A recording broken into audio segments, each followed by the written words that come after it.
Hello,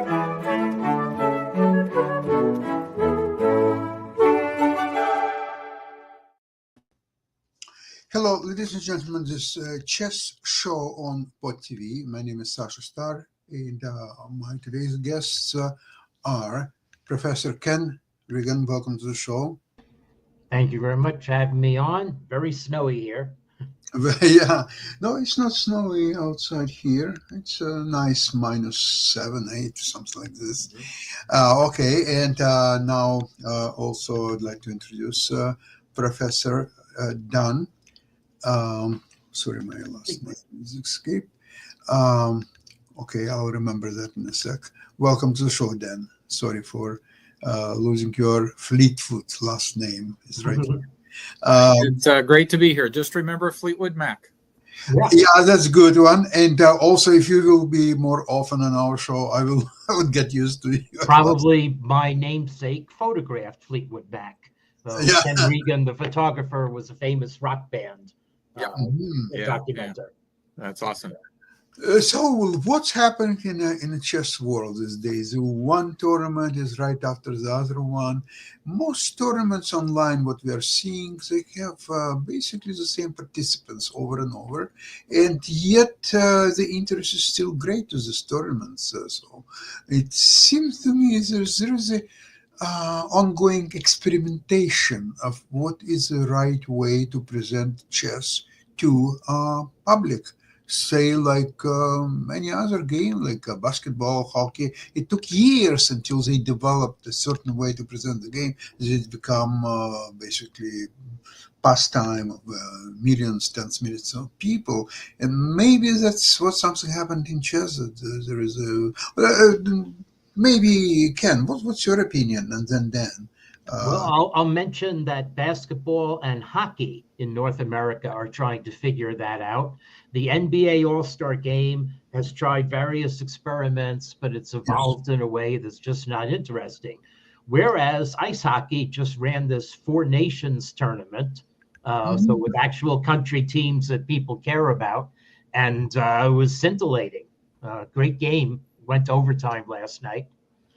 So now, how we do this for chess, it seems like maybe one lesson is, we need to develop a fan base behind certain players when it's not national teams. And to some extent, Carlsen, Nakamura, most in particular, have enough of a love-hate following that you can set up the kind of rivalry that will interest people in their games. But carrying it beyond that is a little interesting. I don't know. Dan, what do you think about it?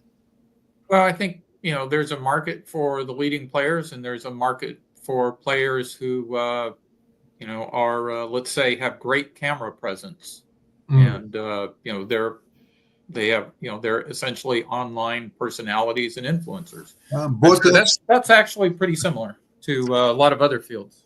Yeah, Bottas sisters come to mind when you're talking about personalities like pictures and visual effect of it. I mean, people who are who come across well on the camera and have good personalities, and let's face it, attractive people are more marketable generally. Yeah. Well, but that's interesting. For example, I think yesterday was it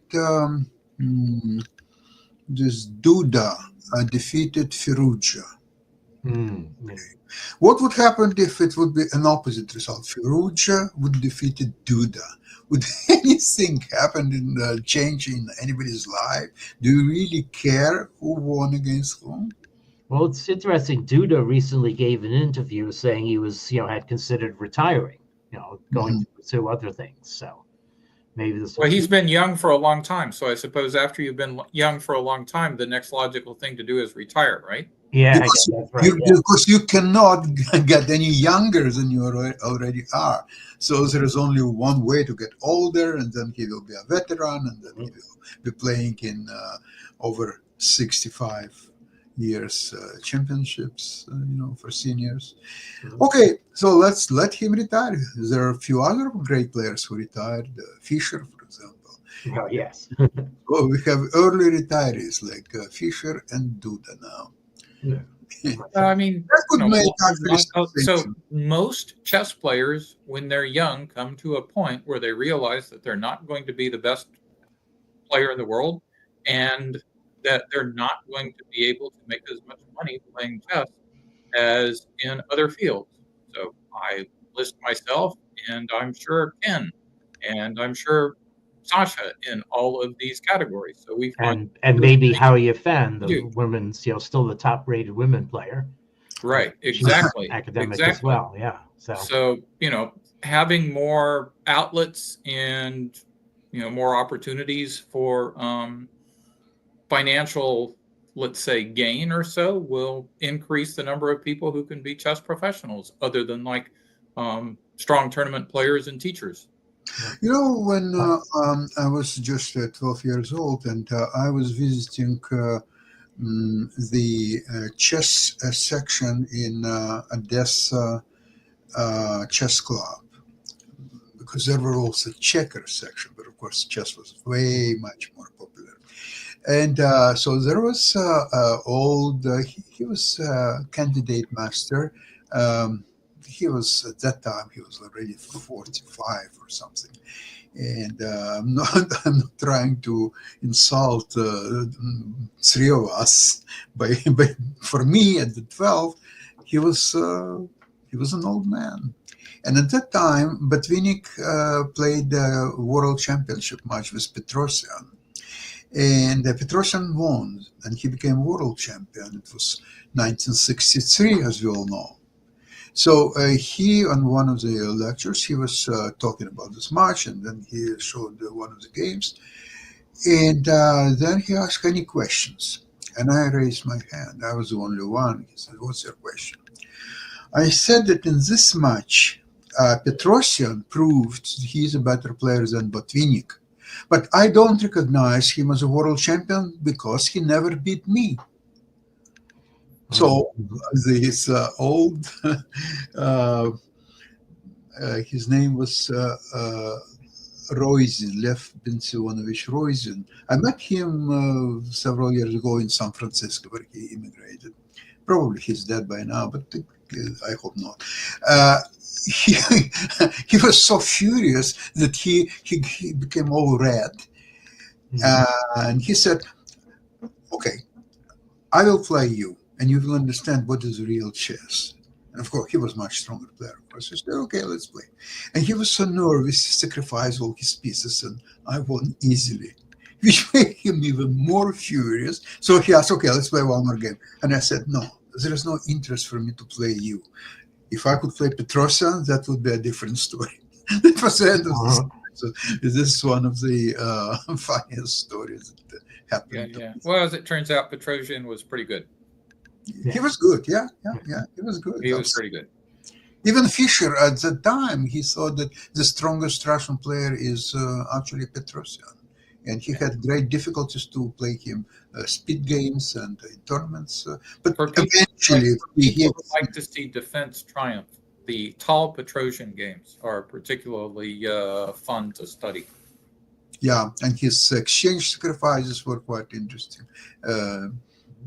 They're so, once you look at these games, and it seems to be so natural. But at the time, he was probably the first one who invented this concept that in some positions you have a pretty good compensation because rook is becoming very useful in end games, whereas in middle game, the knight could be just as powerful if it's well protected and in the middle of the board. And so that's quite interesting. Ken, what would you like to show us from Yes, so I have a topical game by the kind of player we've been talking about. So I have one game from the World Senior Team Championship that is happening in Prague, and one or two games from the Women's Grand Prix being held in the glamorous city of Monaco by players whom, it must be said, those female players are a fair bit stronger than the Botez sisters. So hope that they will come out. Anyway, I'll show the game by John Nunn first. So he went into academia. Let me know when you see it coming on the screen. Well, I have to say that John Nunn has always been a favorite of mine, and it's always delightful to see what he comes up with. At one And point, this game, both players come up with a lot. Can you see the board? yes. Okay. Was he at one point in top 10 in the world? Yes. So he's Yes, definitely easily. in the league of players we're talking about. Yes. So anyway, so this, we're going to call this the Pirc Hungarian Philidor defense. I'm not sure how to characterize it because black reverses course and plays e5, so now it's a Philidor. So I should say probably definitely very much a Philidor. I don't have to say insert Hungarian here. White doesn't have the knight on f3. But even with no knight on f3 and no hint that a black bishop will appear on g4, still John plays h3. Not sure I understand it. I didn't understand knight e2 either, but he's John Nunn and I'm not. Right. And they're all reasonable moves. Nothing is happening quickly. But so the interesting thing about this game is by move 15, and I don't necessarily understand h5, why weaken yourself on the king side where you're going to be attacked. G4. You see, if he would castle, then white immediately plays G4 and has very easy game to follow. Now, this way, there is no easy G4. And what's true? But I would play as black. I would just play c6, queen c7, shuffle wood, and see what white does. But maybe white can get a kingside initiative. But okay, so by move 15, it's going to look like white is rolling on the king side. And then strange things seem to happen. So black castles into it. Oh my goodness. White castles, but so... and now f4, this looks very good for white. I definitely like this better than other things I've had against the Philidor. Now a6, I don't know, bishop f3. I should, maybe, I wonder if there's a way to turn off some of these silly annotations of moves. But anyway, here we go. This looks like white is rolling, and the engine does agree. Okay. Gives white more than a pawn advantage. So so you'd expect white to generate something here. Lots of space. Black does not have the central bulwarks that black usually needs in this Philidor style defense. Yeah, this is kind of like transposed into a really bad version of the hedgehog. Yeah. But what's interesting is the engine says that white should get it cracking on the h-file pile-up right away with queen h2 and king g2, that this tempo concedes a lot of the advantage. It also actually blocks the flight square for the king to free the rook to go to h1. So anyway, so this game now is about to get very purely tactical. On the other hand, I have to say white's last 3 moves are natural. So I have no concept of why white goes from more than a pawn and a half advantage, saving the bishop, centering the rook in the center, and then swinging the queen around, which will allow the knight to go to g3. And now suddenly black has the advantage according to the engine. So I haven't taken time to really go into the details of why. But anyway, it still seems like white is playing, consequently. The knight wasn't so great on c3, so it moves. That does allow black stuff on e4, and now white goes pawn grabbing, and the game gets even crazier. So white goes pawn grabbing and now decides to go exchange grabbing. Okay. And here, black should just take on d4 and let white have the exchange. And then the weakness of white's dark squares becomes a major theme in the position. But black quite understandably covered the rook up, and that enables white to gain a tempo to cohere again. But anyway, the game is completely even. But now, so white plays a bad move. Now it's black who's going to gobble an exchange. Well, white defends against it. But now black should take on d3 before grabbing on g4. But grabbing on g4 is not so bad either. However, the what black should not do here. So without looking at the board, as you see here, Wow. can you see what white does if black recaptures? Oh my the bishop? goodness. Yes. I don't So- know that I would have seen Queen A7 here. Yeah, I know. Queen A7 is a really surprising move that you just don't recapture the bishop. Instead, we're springing leaks on the dark squares again, and the queen moves out of its jeopardy. So if Wow. white plays C3, now you can recapture the bishop. Yeah. But if white becomes greedy, then this, and if Yeah, white this goes is king just- eight, this is then the just queen awful. goes here. God. Wow. Yeah, And that's a beautiful use that's of one the of the entire things that's board. easier to calculate than to see. Yes. So anyway, so Rolf Bergstrom, FIDE master, unsuspectingly captured and then Shazam. Oh boy. Yes. So John Nunn had the last laugh in this position, and the rest was just mopping up. And black gave up. Wow. So What a no. game. yes, that definitely That was harem all scarum game. You wouldn't know played by It 65 was entertaining. people. Yes, definitely very entertaining. Lots of things going on. Okay, now I'll show you a just as crazy game from the Women's Grand Prix in Monaco. So, I was going back to a previous conversation. The question is how best to promote the people who don't leave. Okay, and Alexandra Kostenyuk is someone who is very much stayed around. She moved to Switzerland from Russia. She is playing more actively now again. And of course, we have Tan Zhongyi, the champion, who is surprisingly only 1 out of 3, largely thanks to this very crazy game.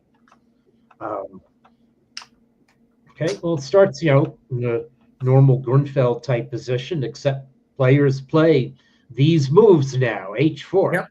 Yeah, very fashionable. Yeah.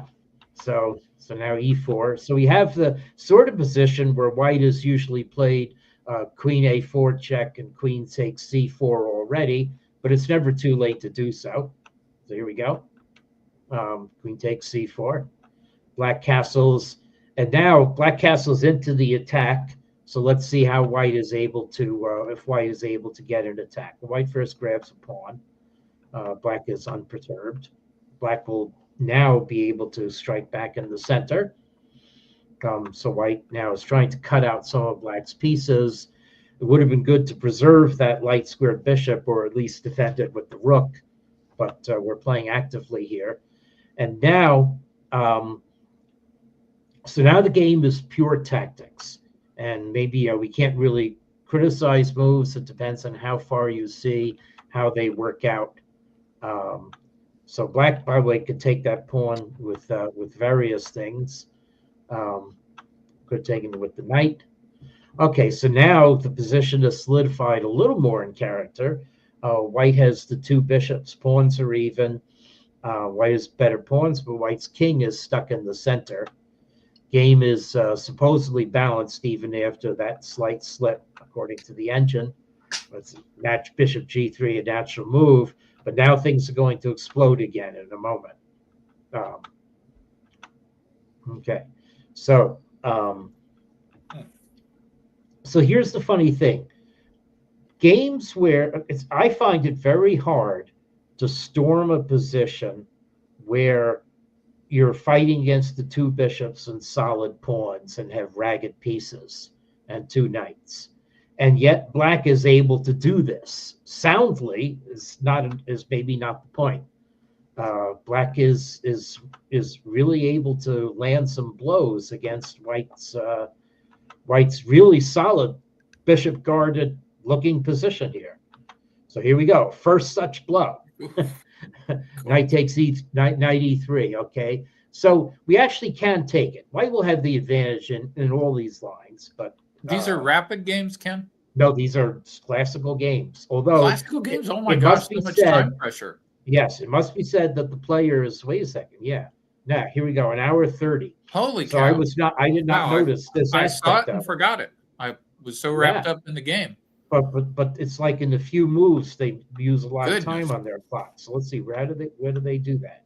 So 40 down to 41. This is still 41, just pretty normal, including the increment at turn 13.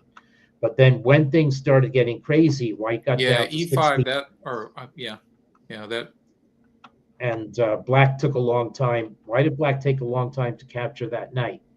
I guess it was debating capturing with the queen, which is a more normal move, when actually rook c8, not retaking, is black's best move according to the engine. So there was a lot to think about here. But now, yes, now it does look like a rapid game. And that probably explains a lot of these moves. But here we go. We land a blow on the square e3. White plays b4. Now we're now this. Okay. Now here comes more flight of fancy. You think black is going to move that queen? Nope. We take this this piece. Okay, so now it's like a Monty Python skit where a knight who's had all his limbs decapitated is still flailing away. But what's funny is it does take a move by white to, so it takes white playing king e1. I guess white was just gaining time on the clock. And now knight f3 check. This is just amazing. It's like we're, That's amazing. yeah, landing these knights where white's pawns attack, or you get to play the bishop here. But okay, so it actually is going to shake out. So if white is winning in all these lines, but white prefers to have the get black's bishop and have queen against queen of rook. So this is now finally shaken out into a very easily won position. But certainly a lot of tactics. And eventually, white just has to solve black's fortress ideas. Well, it's kind of hard to have a fortress with pawns on both sides of the board. So that's right, and white finally broke it down.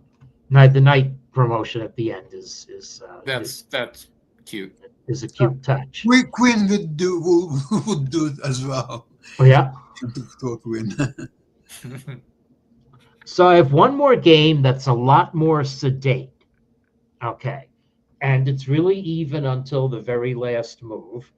Allows me to feature Sarah Khedem, who moved from Iran to Spain. So she was originally Sarasate Khanum al-Sharia, but she moved to Spain and shortened her name to just be Sarah Khedem. And I think she's married in Spain as well. She is tied for first with 2 out of 3 now in the tournament. So this game here features the way I always played, with an outpost on e5, and the type of game that made me keenly aware that if queens come off the board, it's not an advantage. Nevertheless, Sarah Khedem conducts this entire game as if she has the advantage and eventually wins it. So this is, and also I also played this way as black. So as soon as white's knight comes out to c3, play bishop b4, and now d5, c5. I might have played bishop b7 first, but c5 is fine. And so this is a Nimzo type position now, with black having committed to fianchettoing, but we're going to do some other things first. Okay, so I'm as this is fine. White has the 2 bishops. Question is how well black can be situated. And now white decides to do something with pawn on e5 that is nice if the queens are on the board. But when the queens come off, so this is really funny. Optically, after this move, it looks really satisfying for white. I mean, the bishop on c3 is unassailable for the time being, anyway. It's nicely pressuring the center. White has control over e4, which will be a good space outpost. White can, at least in theory, play king e2 and rook ht1 pretty quickly. So I would like this position, but it's black's move. So knight c5, and now black gets here. And now the problem is white can't go king e2 because bishop a6 check would disturb that. So white castles. And now things are unfolding a little better. Black is going to be able to take control of the d5 and possibly f5 outposts. And white's pieces are not as nicely organized as they looked before. But white is, able to expand a bit. And this is a nice touch. Okay, so you could play bishop e4, which is also its Zwischen Zug. You don't want to play this move, which leaves the question, where is that knight going next? The knight is no way to get back into the game. So black is still fine with knight f4. But anyway, black plays knight f4 right away. And so the point is that after taking on c5, knight e2 check and knight takes c3. So now white has both knights under attack, but black can continue in various ways. And so black can just unite the knights so that they're defending each other. And then there's a really nice tactic lurking in the position, which maybe Haruka Dronaishvili didn't see. Okay, so now, this gets very wild after bishop g5. But if king takes g2, then knight takes e5, black will regain the pawn with a lot of interest. Yeah. So anyway, but she played knight e2 check, and bishop takes f3. And now knight d4. So it's classic two knights versus two bishops type position. But one of the knights leaves the field right away.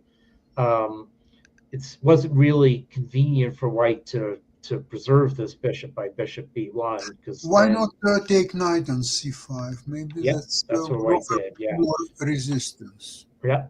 So anyway, so now we have bishop against knight, but now this position suddenly is one where I think white has a lot of winning chances. So the engine says going to say equal.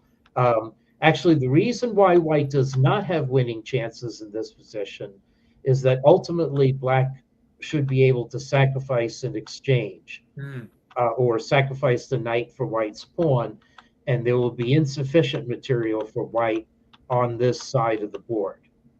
But really, white has winning chances with this bishop keeping out the knight and a passed pawn.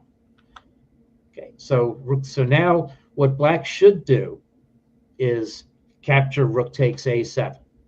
Okay, you can defer it for a few moves, but then that will leave an exchange down position where white doesn't have enough capability to break through and win. Yeah, it's hard to convince yourself to do that in 32 seconds on the clock. Right.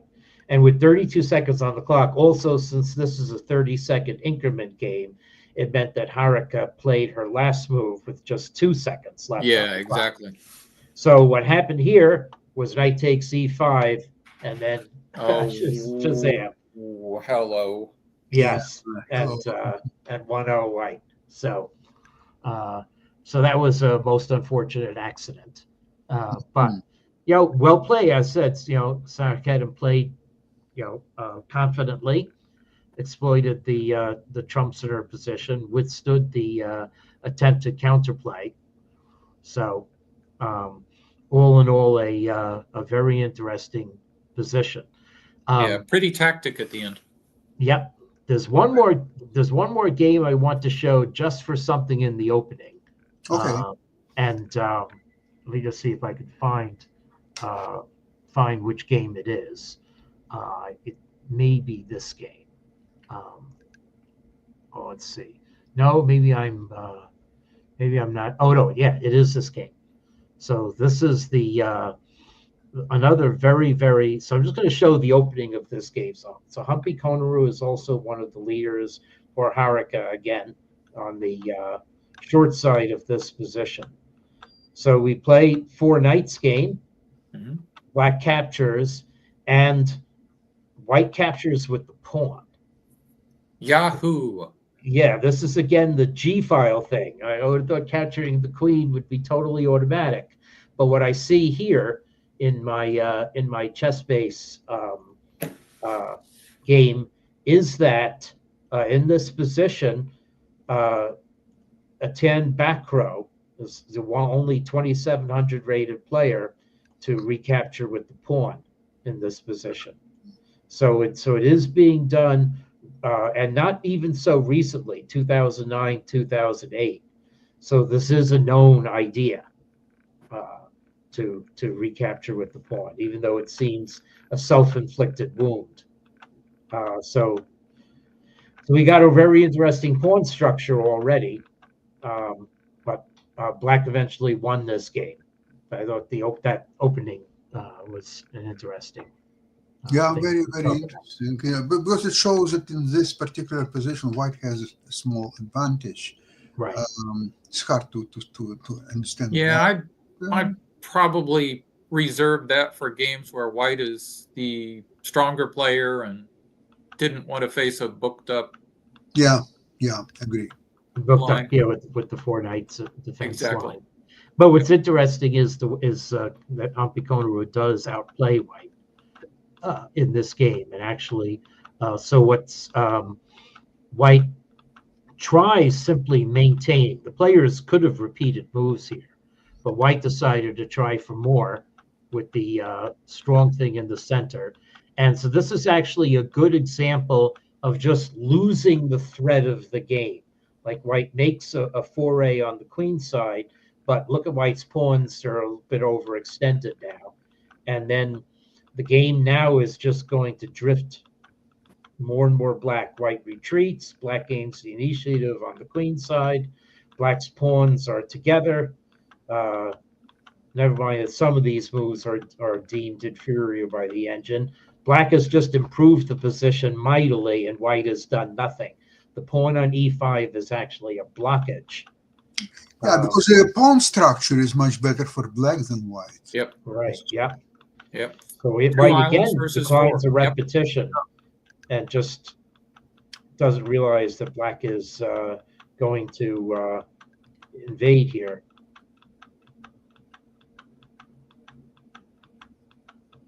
And that's the final blow. Oh, Very methodical. yeah. Yeah. Very methodical. Yep. Okay. Interesting, Ken. Thank you so much for today's games. Mhm. And we are looking forward to next week's program and to see even more interesting games. And I'd like to discuss, but not today, but next week, the time control of what's happening.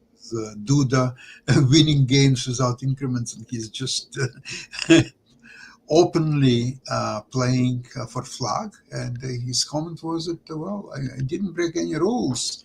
All I'm trying to do is to win the game. If it's not by position, at least by time, at one way or another. And if I'm not yeah, I've left off commenting on the chessable features. Yes, it is 10-minute rapid with no increment. Which, in my opinion, it makes it much more entertaining. And at least there is a middle ground. And actually, Kasparov was, for many years, he was trying to make it mainstream, but failed. It's a delay when the clock is delayed. And I think this is far superior decision than increments. But we'll talk. I think the Chicago Open is being played with a delay, no, not increment. Or some tournament I saw. I think delay is 100% better. And I mean, the idea is that the time can go all of a sudden, not only forward, but also backwards. It's philosophically very difficult to accept. Since when? You have 2 minutes? Oh, now you have 2.5 minutes? No, it cannot be. But we'll talk about next week's program. In the meantime, have a great weekend. Thank you very much for today's program. And we'll see you same place, same time next week. Okay, Bye. thank you very much. Yep. Bye, everyone. All right.